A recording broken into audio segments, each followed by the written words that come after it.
お付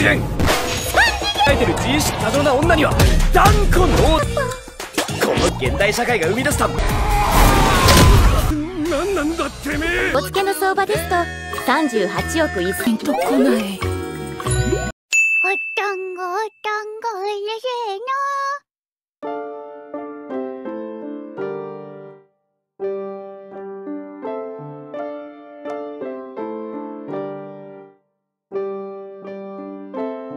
Yuk pada kabare, teng mriki admin pada ngelanjutaken series Dead Mounted Play episode 3-4. Nah, gak usah basa-basi lagi nih rek. Mari kita langsung aja ke alur ceritanya. Dan mari kita katakan bersama-sama passwordnya. 1, 2, 3. Kepesing. Kisah 3. Cerita berlanjut. Setelah kejadian kebakaran itu, sekarang video tengkorak berjalan viral di mana-mana. Dan di rumah, Misaki sangat terobsesi dengan tengkorak tersebut. Dia berharap bisa bertemu secara langsung. Jir, langsung terkabul dong. Ya, sekarang mereka bertiga tinggal bersama. Meskipun Misaki pernah dibunuh oleh Polka, tapi ia malah nggak takut dengannya. Dan tempat yang mereka tinggali sekarang adalah milik Clarice. Kemudian Takumi dan Polka mencari tahu tentang keluarga pemilik tubuh Polka sebelumnya.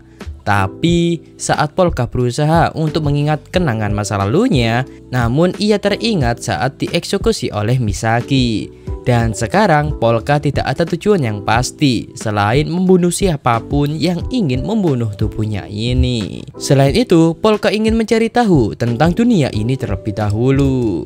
Lalu Takumi memberitahu mungkin tidak banyak dari semua pembunuh yang bisa membunuhnya kecuali Lemmings. Siapa dia bang?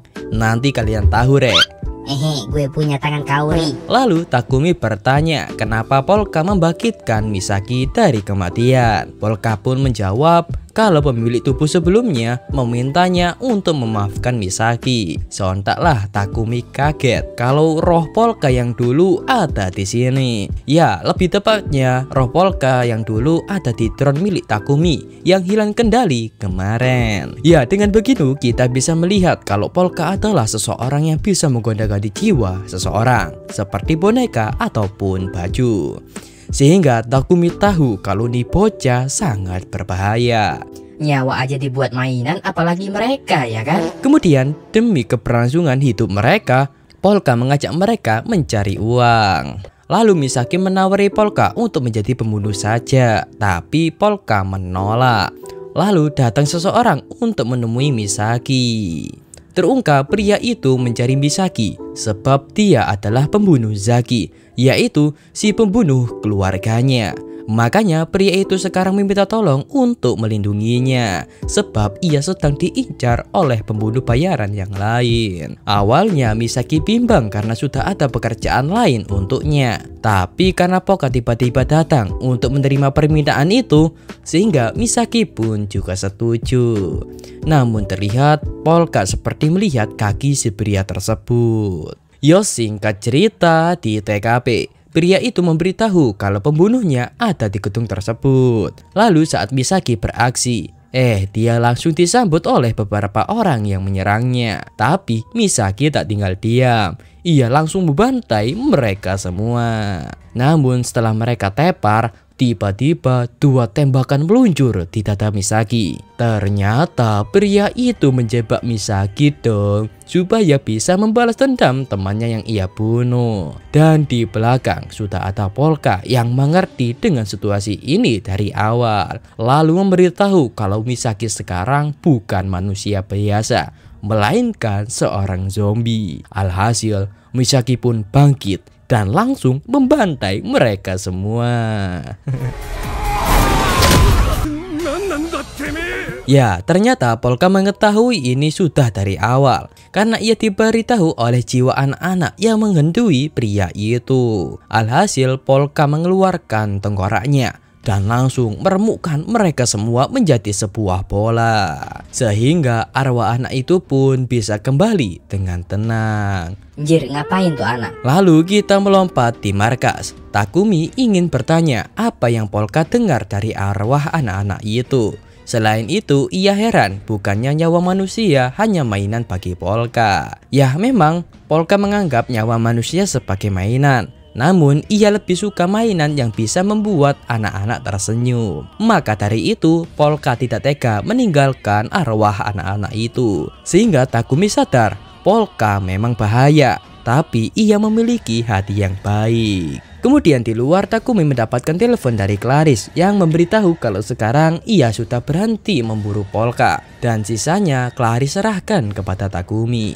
Lalu kita berpindah lagi ke sebuah gedung. Di sana terjadi sebuah kekacauan dan orang-orang tersebut dibunuh oleh sosok Lengmis. Di sisi lain, seperti biasanya, Takumi memperhatikan kehidupan mereka berdua. Lagian ia sekarang kan jomblo, hitung-hitung cuci mata lah, hehe. Di tempat lain, Clarice mendapatkan telepon dari seseorang. Lalu Clarice menyatakan kalau ia sudah berhenti memburu Polka lagi. Nah, setelah itu Clarice merayakan keberhasilan mereka setelah menyingkirkan satu klien yang menyebalkan. Di sisi lain lagi, ada seseorang yang meminta maaf karena tidak bisa membayar minuman. Lalu di dalam bar ada seseorang pria yang mencari Clarice. Sebab Clarice juga bekerja di sini sebagai penyamar profesi. Namun si bartender memberitahu kalau Clarice sekarang tidak masuk sebab masuk shift malam. Sehingga si pria pirang itu terpaksa harus menunggunya. Lalu saat pria pirang itu menyentuh gumpalan lemak pelayan, tiba-tiba seorang penjaga langsung menggarapnya. Mampus lu. Kembali ke Polka dan teman-temannya. Terungkap setelah Misaki menjadi zombie, semua inderanya meningkat pesat. Dan juga siapapun yang ia gigit pasti mengalami kejang-kejang. Woi, nggak langsung dipraktekkan juga, woi. Tuh dasar wanita.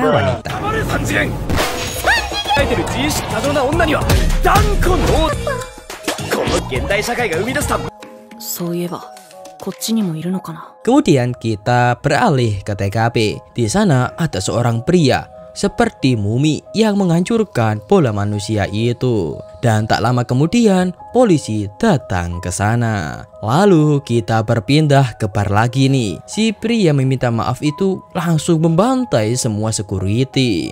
Dan juga si pria pirang mendapatkan panggilan tugas yang membuatnya sangat kesal karena tidak bisa bertemu dengan Clarice. Yes, kembali ke Polka lagi. Setelah tersadarkan diri, Misaki sangat senang karena bisa mempunyai kekuatan se-overpower itu. Dan ia akan menggunakan kekuatan itu sebagai pengganti paku. Hitung-hitung bisa menghemat pengeluaran biaya operasional. Kemudian Polka memberitahu kalau bola manusia kemarin orang-orang di sana masih hidup. Tapi ia memastikan kalau tidak ada orang yang akan membunuh siapapun lagi. Kembali ke si pria pirang, ternyata mereka berdua adalah penyidik divisi keamanan masyarakat Polsek Shinjuku, atau yang kita sebut Pak Pol aja re. Ya, mereka ke tempat TKP karena disuruh untuk meneliti kejadian misterius yang telah terjadi. Dan mereka mengira kalau Lemmings lah si pelakunya. Lalu kita diperkenalkan si pria yang itu bernama Tsubaki Iwanumi. Dan pria hitam itu bernama Kauzuboru Arase. Kita panggil saja Tsubaki dan Arase.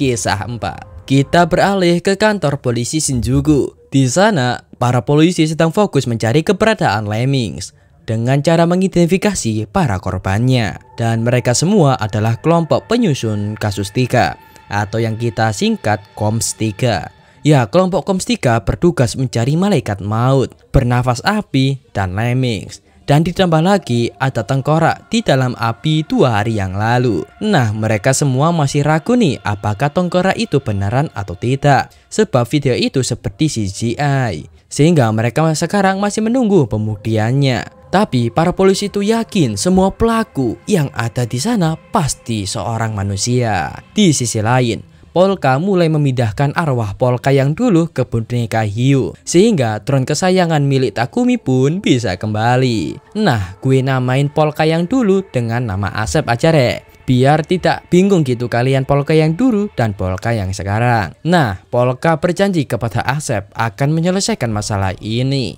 Namun tiba-tiba Misaki datang dan langsung memeluk Asep. Sontaklah boneka itu pun langsung memerah. Kepesing.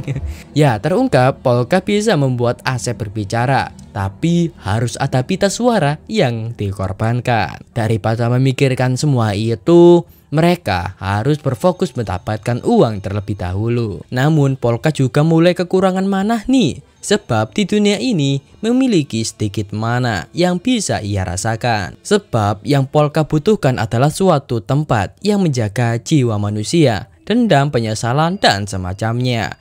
Dan itulah tugas sebagai necromancer yang bisa mengubah hal-hal itu menjadi kekuatan sihir. Makanya dulu di saat di ruang eksekusi di episode awal, Polka mendapatkan mana yang berlimpah karena tempat itu sangat cocok untuk menjadikan kekuatan sihir. Tapi Polka masih optimis sebab ada cara lain, yaitu mengumpulkan batu mana seperti diamond, spray, dan semacamnya. Namun saat Polka berhayal mendapatkan satu ember batu kristal, Takumi menyuruhnya untuk melihat kenyataan di sini.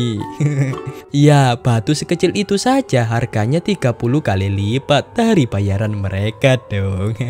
Sontaklah Polka kaget sebab batu seperti ini sangat banyak di dunia sebelumnya.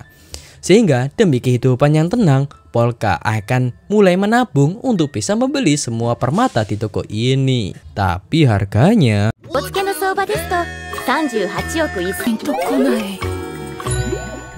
Lalu saat mereka berjalan di sebuah gang, Takumi merasakan sesuatu yang aneh. Dan ternyata itu adalah Arase. Ya, Arase langsung mengambil drone milik Takumi. Di sisi lain, Tsubaki mendatangi bar kemarin dan akhirnya ia bisa bertemu dengan Claris. Lalu Tsubaki bertanya seberapa jauh organisasi milik Claris terlibat dalam kasus yang Tsubaki kerjakan sekarang. Dan ternyata nama asli Claris adalah Lisa Kuraki. Kembali ke mereka bertiga, Misaki dan Takumi menyuruh Polka untuk berhati-hati dengan orang tersebut. Namun Polka malah memancingnya dong, sebab Polka ingin mengambil drone itu karena milik temannya. Namun dengan rasa kasihan, Arase menyuruh mereka berdua jangan berhubungan dengan orang seperti Takumi, sebab nanti masa depan mereka akan suram. Namun di situ Arase merasakan kalau Polka bukan anak biasa. Sehingga dengan pernyataan itu Polka pun marah sebab dialah yang memutuskan dengan siapa ia berteman. Alhasil Arase semakin tertarik nih dengan Polka. Lalu kita diberitahu Arase adalah salah satu anggota divisi keamanan Shinjuku. Tapi nih orang lebih mengerikan daripada penjahat biasa. Sebab dulu ia pernah menghabisi 8 orang terkuat dengan mudahnya. Sehingga Takumi langsung menyuruh Polka lari untuk menyembunyikan kekuatannya. Sebab dia adalah seorang polisi. Namun di saat Arase akan bertanya lebih dalam, Takumi mengalihkan perhatian dengan cara menelponnya.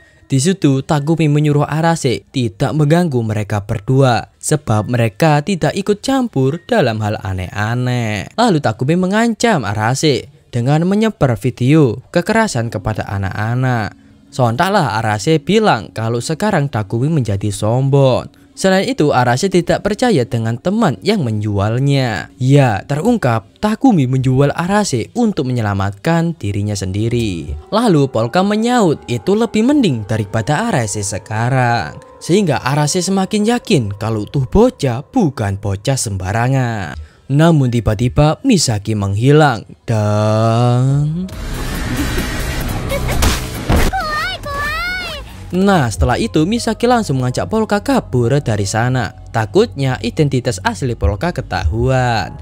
Dan untungnya Arase tidak bisa menemukan mereka berdua lagi. Kemudian Takumi jujur kalau perkataan Arase tadi benar. Namun Polka menjawab ia tidak memperdulikannya sebab ia dulu juga punya teman, tapi temannya dulu yang akrab dengannya sekarang menjadi musuh. Lalu kita melompat di kantor kepolisian. Arase meminta tolong Aikawa, si cewek kawaii, untuk memeriksa cap kaki di perutnya. Kenapa Lutong? Namun saat akan diobati, Aikawa menunjukkan sebuah petunjuk kalau itu adalah salah satu jejak kaki yang sangat dicari. Akhirnya kasus yang Arase selidiki mulai mendapatkan titik cerah. Kemudian kita diperkenalkan seorang Lemmings. Dia adalah seorang monster. Bahkan orang-orang yang melawannya menggunakan senjata api pun tidak mempan. Dan sekarang para atasan menyuruh Koms 3 mencari keberadaannya.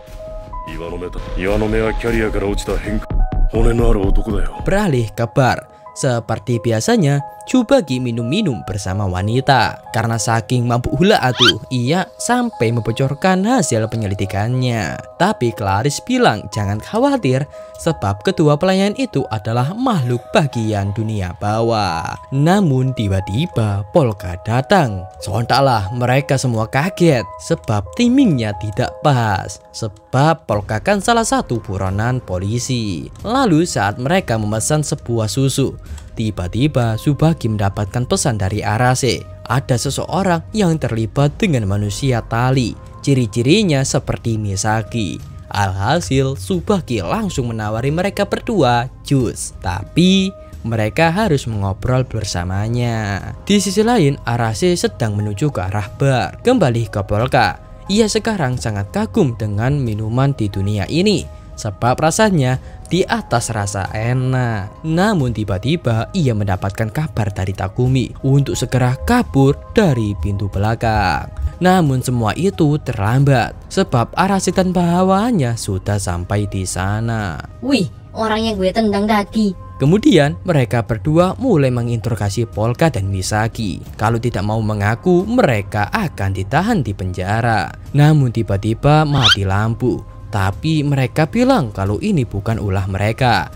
Dan tiba-tiba suasana menjadi sangat mencekamkan. Lalu mereka semua merasakan akan kemunculan seorang yang sangat overpower. Yup, benar. Ia tak lain tak bukan adalah Lemmings. Dan episode kali ini pun bersambung rek.